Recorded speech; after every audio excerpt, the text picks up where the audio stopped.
ఏంటమ్మా అది? నేను గుడికెళ్ళి నాకిష్టమైన దేవుడికి ఆకు పూజ చేయిస్తే బాబాయ్ ఖచ్చితంగా ఇంటికొస్తాడు నానమ్మ.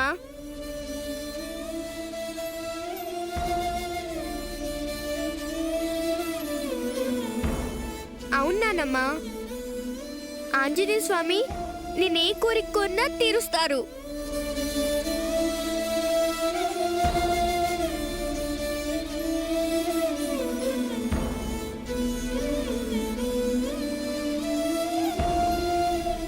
ఇంత చిన్న వయసులో నీ కన్నవాళ్లకి దూరంగా ఉంటూ నీ మనసు కష్టంగా ఉన్నా కూడా బాబాయ్ బయటికి రావాలని ఆలోచిస్తున్నావు.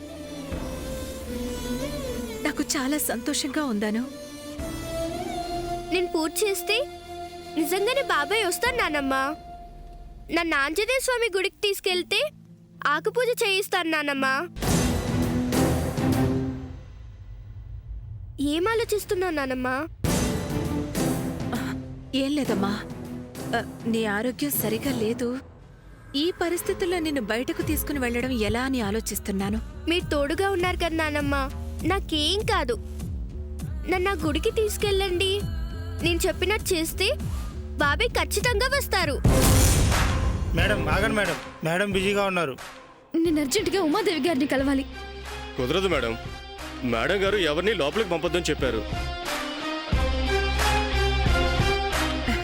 వెళ్దాంలేమ్మా.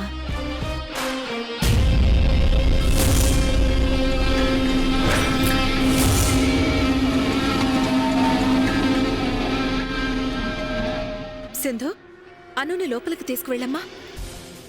అలాగే అమ్మా.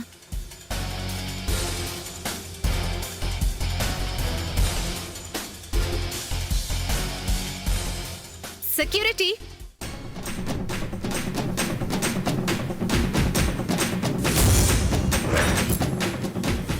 ఏంటి మీనాక్షి గారు, మళ్ళీ ఇలా వచ్చారేంటి? అసలు మీరేమనుకుంటున్నారు ఉమాదేవి గారు? మీరు చేసే పనులు సమంజసంగా ఉన్నాయా? మీ పద్ధతి ఏమన్నా బాగుందా? మీ హోదాకి తగినట్టు, మీ కుటుంబ గౌరవానికి తగినట్టు మీరు ప్రవర్తించట్లేదు. నా ఇంటికే వచ్చి మర్యాద లేకుండా ఏం మాట్లాడుతున్నారో అర్థమవుతుందా? మీరు మర్యాద లేకుండా ప్రవర్తించారు కాబట్టే రావాల్సి వచ్చింది. వాసుదేవ్ గారి విషయంలో అనుచితంగా ప్రవర్తించారు కాబట్టే రావాల్సి వచ్చింది. మీ కొడుకు అనుకి యాక్సిడెంట్ చేశాడు, ఆ విషయంలోనే జైలుకెళ్లాడు. కానీ మీరు అను బ్రతికి ఉందని ఆశని వాసుదేవ్కి కల్పించారు. మీరు కావాలనే లేనిది ఉన్నట్టు చెప్పారు. ఆయన అదే నిజం అనుకుని అదే భ్రమలో అను గురించి ఆలోచించి పిచ్చివాడవుతున్నాడు.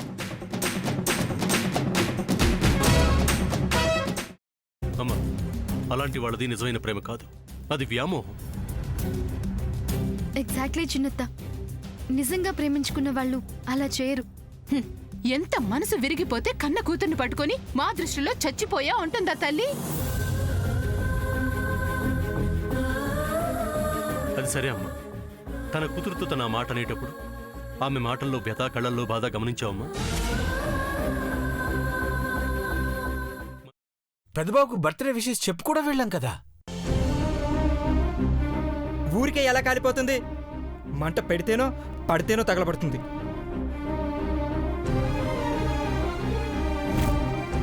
కరెక్ట్ చిన్నబాబు, నీకొచ్చినట్టే నాకు డౌట్ వచ్చింది.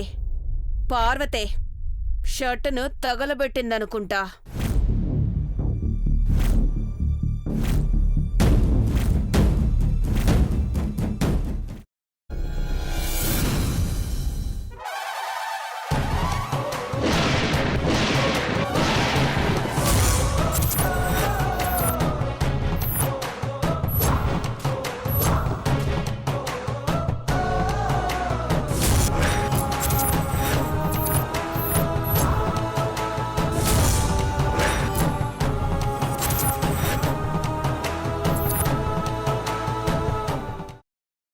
తర్వాత పొట్టు తీసేసి చాప్ చేసి పక్కన పెట్టుకోవాలి.